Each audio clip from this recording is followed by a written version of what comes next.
उत्तर प्रदेश विधानसभा चुनाव 2027 को लेकर पश्चिमी उत्तर प्रदेश की राजनीति तेजी से बदल रही है।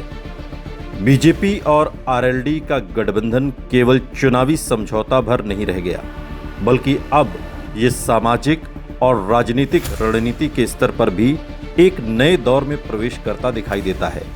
सबसे बड़ा बदलाव आरएलडी की उस राजनीति में दिखाई दे रहा है जो दशकों तक चौधरी चरण सिंह और चौधरी अजीत सिंह की विरासत के तहत जाट मुस्लिम सामाजिक समीकरण पर आधारित रही।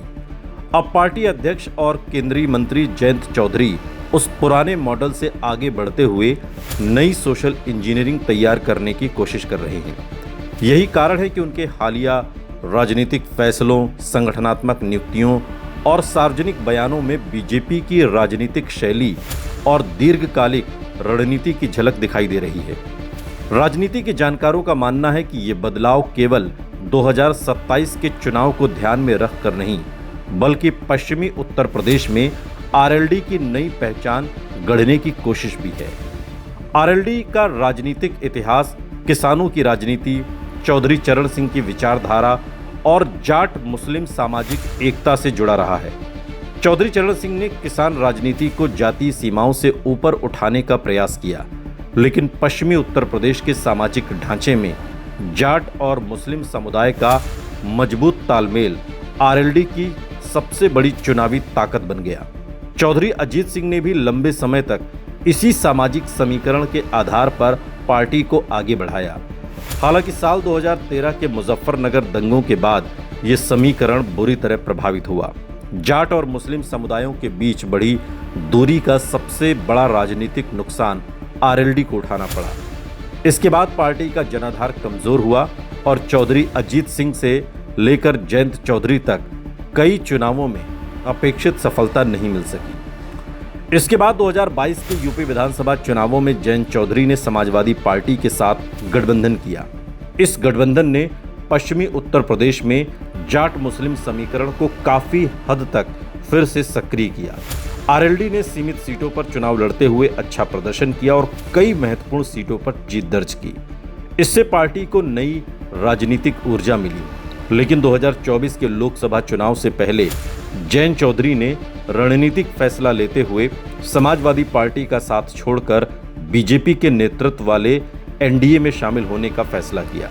इस फैसले ने पश्चिमी उत्तर प्रदेश की राजनीति की दिशा ही बदल दी। बीजेपी के साथ जाने के बाद आरएलडी के सामने सबसे बड़ी चुनौती ये थी कि उसका पारंपरिक मुस्लिम समर्थन काफी हद तक समाजवादी पार्टी कांग्रेस गठबंधन की ओर चला गया। 2024 के लोकसभा चुनाव के बाद विभिन्न राजनीतिक विश्लेषणों में भी ये बात सामने आई कि पश्चिमी उत्तर प्रदेश सहित प्रदेश के अधिकांश हिस्सों में मुस्लिम मतदाताओं ने बीजेपी को हराने की रणनीति के तहत विपक्षी गठबंधन का समर्थन किया। ऐसे में जयंत चौधरी के सामने ये प्रश्न था कि यदि मुस्लिम वोट अब पहले जैसी संख्या में वापस नहीं आते तो आरएलडी अपनी राजनीतिक ताकत किस आधार पर बढ़ाए। इसी सवाल का जवाब उनकी नई राजनीतिक रणनीति में दिखाई देता है। अब आरएलडी जाट मुस्लिम समीकरण के बजाय जाट ब्राह्मण त्यागी सामाजिक समीकरण बनाने की कोशिश कर रही है।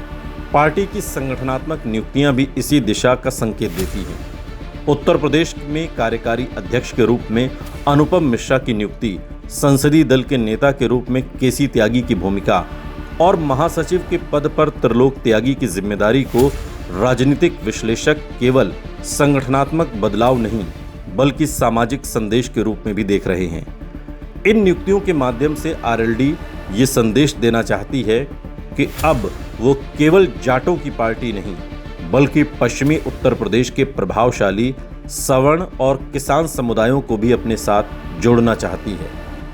पश्चिमी उत्तर प्रदेश की राजनीति को समझने के लिए वहां की सामाजिक संरचना को समझना बहुत जरूरी है।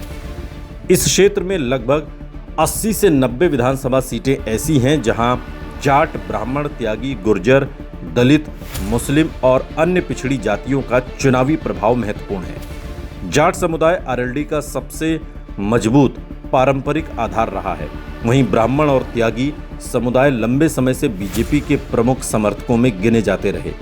यदि आरएलडी इन दोनों वर्गों में अपनी स्वीकार्यता बढ़ाने में सफल होती है तो आरएलडी बीजेपी गठबंधन पश्चिमी उत्तर प्रदेश में पहले से अधिक मजबूत सामाजिक आधार तैयार कर सकता है। ब्राह्मण समाज विशेष रूप से पश्चिमी उत्तर प्रदेश की शहरी और अर्ध शहरी सीटों पर प्रभावशाली माना जाता है। वहीं त्यागी समाज भी मेरठ, मुजफ्फरनगर, बागपत, शामली, गाजियाबाद और आसपास के क्षेत्रों में सामाजिक और आर्थिक रूप से मजबूत उपस्थिति रखता है। किसान राजनीति में भी समुदाय की महत्वपूर्ण भूमिका रही है। केसी त्यागी जैसे वरिष्ठ नेता की सक्रिय भूमिका से आरएलडी इस वर्ग को अपने साथ जोड़ने का प्रयास कर रही है। इसी प्रकार गुर्जर समाज भी पश्चिमी उत्तर प्रदेश की कई सीटों पर निर्णायक भूमिका निभाता है। बीजेपी पहले से इस समाज में प्रभाव रखती है और आरएलडी भी अब इस आधार को साझा राजनीतिक ताकत में बदलना चाहती है। जयंत चौधरी की रणनीति केवल जातीय समीकरण तक सीमित नहीं है। बीजेपी के साथ गठबंधन के बाद वो किसानों की राजनीति को राष्ट्रीय सुरक्षा, विकास, हिंदुत्व और सनातन पहचान जैसे व्यापक राजनीतिक मुद्दों से जोड़ने की कोशिश कर रही है। पहले आरएलडी की राजनीति मुख्य रूप से गन्ना मूल्य, किसानों की आय, सिंचाई, बिजली और ग्रामीण अर्थव्यवस्था जैसे मुद्दों पर केंद्रित रहती थी। अब पार्टी के नेता बीजेपी सरकार की नीतियों, प्रधानमंत्री नरेंद्र मोदी के नेतृत्व, मुख्यमंत्री योगी आदित्यनाथ के शासन और चौधरी चरण सिंह को भारत रत्न दिए जाने जैसे विषयों को प्रमुखता से उठा रहे हैं। इससे स्पष्ट संकेत मिलता है कि आरएलडी अब बीजेपी के साथ दीर्घकालिक राजनीतिक साझेदारी का संदेश देना चाहती है। 2027 के विधानसभा चुनाव की दृष्टि से ये रणनीति इसलिए भी महत्वपूर्ण मानी जा रही है क्योंकि पश्चिमी उत्तर प्रदेश में धार्मिक और सांस्कृतिक मुद्दे लगातार राजनीतिक विमर्श का हिस्सा बने हुए हैं। श्री कृष्ण जन्मभूमि विवाद, कांवड़ यात्रा, कानून व्यवस्था, धार्मिक आयोजनों और हिंदुत्व से जुड़े विषय बीजेपी की राजनीति के केंद्र में हैं। मुख्यमंत्री योगी आदित्यनाथ भी इन मुद्दों को लगातार उठाते रहे हैं। ऐसे माहौल में जयंत चौधरी के लिए पहले जैसा जाट मुस्लिम गठजोड़ बनाना राजनीतिक रूप से कठिन माना जा रहा है। इसलिए वो अब जाट पहचान को किसान अस्मिता और व्यापक हिंदुत्व समर्थक सामाजिक आधार के साथ जोड़ने का प्रयास कर रहे हैं। हालांकि इस रणनीति के सामने चुनौतियां भी कम नहीं हैं। सबसे पहली चुनौती यह है कि मुस्लिम मतदाताओं का एक बड़ा वर्ग अब समाजवादी पार्टी कांग्रेस गठबंधन की ओर झुकाव रखता दिखाई देता है। ऐसे में आरएलडी का पुराना सामाजिक गठबंधन कमजोर हो सकता है। दूसरी चुनौती यह है कि ब्राह्मण और त्यागी समुदाय पहले से बीजेपी के मजबूत समर्थक रहे हैं।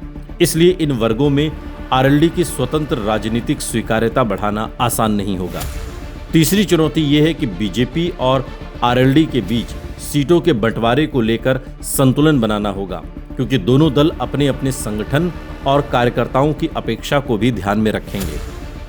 फिर भी यदि बीजेपी और आरएलडी के बीच तालमेल मजबूत रहता है तो पश्चिमी उत्तर प्रदेश की कई सीटों पर यह गठबंधन प्रतिस्पर्धात्मक बढ़त हासिल कर सकता है। बीजेपी का व्यापक संगठन, आरएलडी का जाट आधार, ब्राह्मण और त्यागी समाज तक पहुंच बढ़ाने की कोशिश और किसान राजनीति का साझा नैरेटिव मिलकर गठबंधन को मजबूत बना सकते हैं। वहीं समाजवादी पार्टी और कांग्रेस की कोशिश होगी कि वो मुस्लिम, यादव, दलित और अन्य पिछड़े वर्गों के समर्थन को मजबूत बनाए रखें। कुल मिलाकर 2027 का यूपी विधानसभा चुनाव केवल सीटों का मुकाबला नहीं होगा, बल्कि पश्चिमी उत्तर प्रदेश में बढ़ती सोशल इंजीनियरिंग की परीक्षा भी होगा। जयंत चौधरी ने जिस तरह जाट मुस्लिम राजनीति से आगे बढ़कर जाट, ब्राह्मण, त्यागी, गुर्जर जैसे नए सामाजिक समीकरण की ओर कदम बढ़ाया है, उससे स्पष्ट है कि आरएलडी अपनी राजनीतिक दिशा बदल चुकी है। ये रणनीति कितनी सफल होगी, इसका अंतिम फैसला मतदाता करेंगे। लेकिन इतना निश्चित है कि पश्चिमी उत्तर प्रदेश की राजनीति अब पुराने समीकरणों से आगे निकलकर नए सामाजिक गठबंधनों की ओर बढ़ रही है और 2027 का चुनाव इसी बदलाव की सबसे बड़ी परीक्षा साबित हो सकता है।